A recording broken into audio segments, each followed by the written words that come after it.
మీ business మా ప్రచారం. To advertise on iNews YouTube channel సంప్రదించవలసిన నంబర్ 7842323399.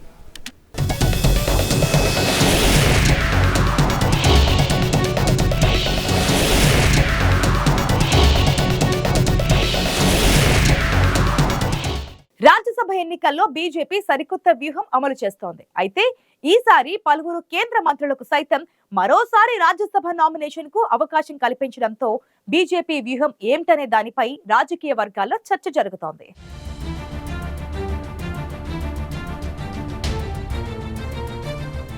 లోక్సభ ఎన్నికల్లో వ్యూహంలో భాగంగానే ఈసారి పలువురు కేంద్ర మంత్రులను రాజ్యసభకు బీజేపీ నామినేట్ చేయడం లేదా? రాజ్యసభకు అవకాశం లభించని నేతలు రానున్న లోక్సభ బరిలో నిలవనున్నారా? ఇంతకు బీజేపీ వ్యూహం ఏంటి?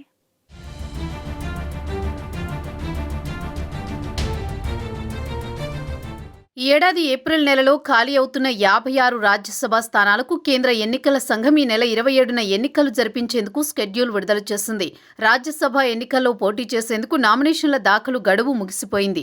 1-2 రాష్ట్రాలు మినహా అనేక రాష్ట్రాల్లో ఈ ఎన్నికలు ఏకగ్రీవమయ్యాయి. వాటిలో తెలుగు రాష్ట్రాలు కూడా ఉన్నాయి.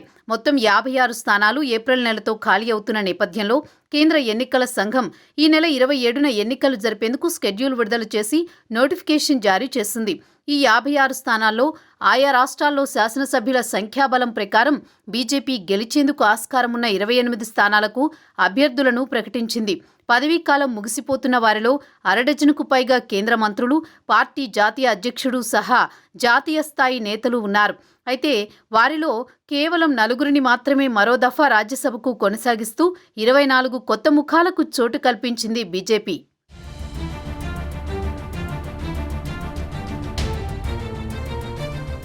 బీజేపీ నుంచి మరోసారి రాజ్యసభకు కొనసాగింపు లభించిన వారిలో ఆ పార్టీ జాతీయ అధ్యక్షులు జేపీ నడ్డా, కేంద్ర మంత్రులు అశ్విన్ వైష్ణవ్, ఎల్ మురుగన్తో పాటు పార్టీ జాతీయ అధికార ప్రతినిధి సుధాంశు త్రివేది ఉన్నారు.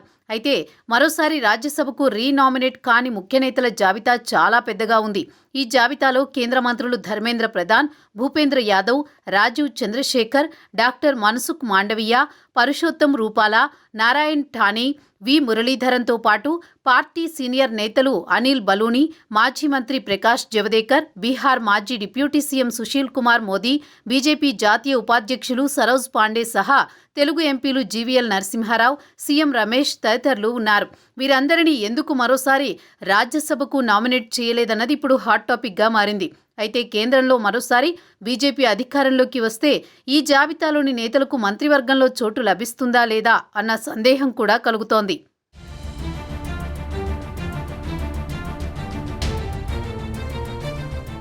సాధారణంగా రాజ్యసభకు ఎంపికయ్యే వారిలో పార్టీలో సీనియర్ నేతలు లేదా సొంత నియోజకవర్గం అంటూ లేకుండా పార్టీ కోసం సంస్థాగతంగా పనిచేసిన కీలక నేతలు ఉంటారు. కొన్ని పార్టీల్లో భారీ విరాళాలు అందించే నేతలు కూడా ఉంటారు. రాజ్యసభ పదవులు అంటేనే నోట్ల కట్టలు, సూటికేసులతో కొనుక్కునే పదవిగా ప్రాంతీయ పార్టీల్లో ఉన్న అభిప్రాయం.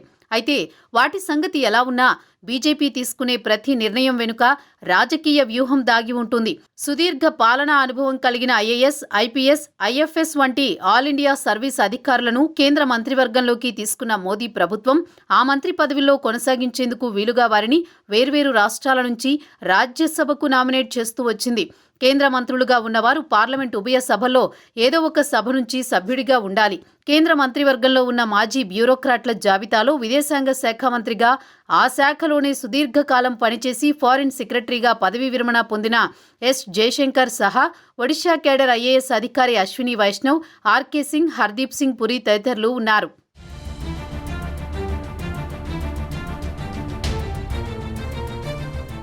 మరోవైపు కేంద్ర మంత్రివర్గంలో అన్ని రాష్ట్రాల నేతలకు ప్రాతినిధ్యం కల్పించాలని ఏ ప్రభుత్వమైనా కోరుకుంటుంది. కానీ బీజేపీకి అసలు ఏమాత్రం పట్టు, ప్రాతినిధ్యం లేని రాష్ట్రాలు చాలానే ఉన్నాయి. వాటిలో దక్షిణాది రాష్ట్రాలైన తమిళనాడు, ఆంధ్రప్రదేశ్, కేరళలు ఉన్నాయి.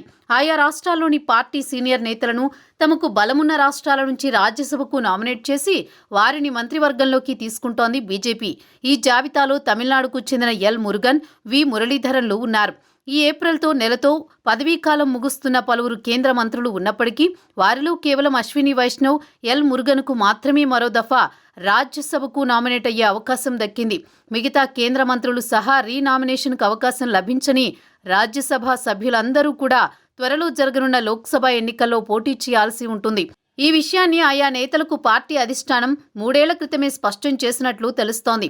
గత ఏడాది ఆగస్టులో జరిగిన ఎన్డీఏ ఎంపీల సమావేశంలో ప్రధానమంత్రి నరేంద్ర మోదీ సైతం ఈ విషయం చెప్పారు. ప్రతి రాజ్యసభ సభ్యుడు కనీసం ఒక్కసారైనా ప్రత్యక్ష ఎన్నికల్లో పోటీ చేసి ఎన్నికల అనుభవాన్ని గడించాలని సూచించారు. ప్రతి సభ్యుడు తమ సొంత రాష్ట్రంలో ఏదో ఒక నియోజకవర్గం చూసుకుని అక్కడ గ్రౌండ్ వర్క్ మొదలుపెట్టాలని పార్టీ నుంచి ఆదేశాలు వెళ్లాయి.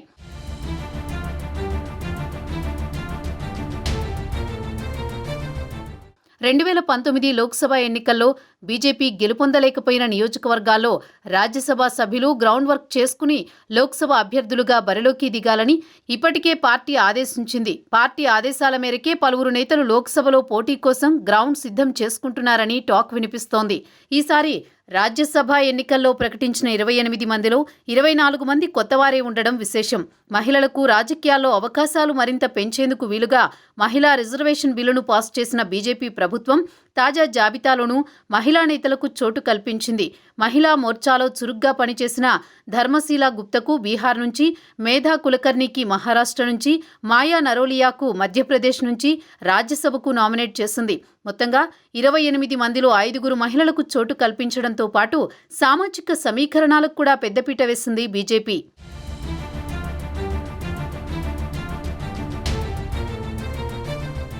మరోవైపు దేశంలోని ప్రతి రాష్ట్రంలో బలమైన ద్వితీయ శ్రేణి నాయకత్వాన్ని తయారు చేయాలని కమలనాథులు భావిస్తున్నారు. మోదీ, అమిత్ షాలు గుజరాత్ వీడి ఢిల్లీకి చేరుకున్న తర్వాత రాష్ట్రంలో నాయకత్వ లోపం కొన్నాళ్లు ఇబ్బందులు పెట్టింది. ఆ పరిస్థితి మరే ఇతర రాష్ట్రంలో రాకుండా ఉండేందుకు ఇప్పటికే కసరత్తు మొదలుపెట్టింది బీజేపీ. ఈ క్రమంలోనే మధ్యప్రదేశ్, ఛత్తీస్గఢ్, రాజస్థాన్ రాష్ట్రాల అసెంబ్లీ ఎన్నికల్లో గెలుపొందిన తర్వాత ముఖ్యమంత్రులుగా కొత్తవారికి అవకాశం కల్పించింది. రాజస్థాన్ రాష్ట్రంలో వసుంధరా రాజే నీడ నుంచి పార్టీని బయటకు తెచ్చేందుకు ప్రయత్నిస్తోంది. ఈ క్రమంలో ఆయా రాష్ట్రాల్లో పార్టీ కోసం పనిచేసిన నేతలకు రాజ్యసభలో అవకాశం కల్పించడంతో పాటు నాయకత్వాన్ని తయారు చేస్తోంది. మరోవైపు ఈసారి రాజ్యసభ రీనామినేషన్ అవకాశం దక్కని కేంద్ర మంత్రులు, ఇతర ముఖ్యమైన నేతలకు సేఫ్ సీట్ల నుంచి బరిలోకి దించే అవకాశం ఉందని తెలుస్తోంది. ఈ మొత్తం మార్పులు చేర్పుల కసరత్తుతో రాజ్యసభ ఎంపీలు లోక్సభ ఎన్నికల్లో కొత్త ముఖాలుగా బరిలోకి దిగడం వల్ల ఆయా స్థానాల్లో గెలుపు అవకాశాలు కూడా మరింత మెరుగుపడతాయని బీజేపీ నాయకత్వం భావిస్తోంది. అంతేకాదు, అందుకే లోక్సభ ఎన్నికల ముందు ఈ నిర్ణయం తీసుకుని ప్రత్యర్థి పార్టీలకు చెక్ పెట్టాలని భావిస్తోంది.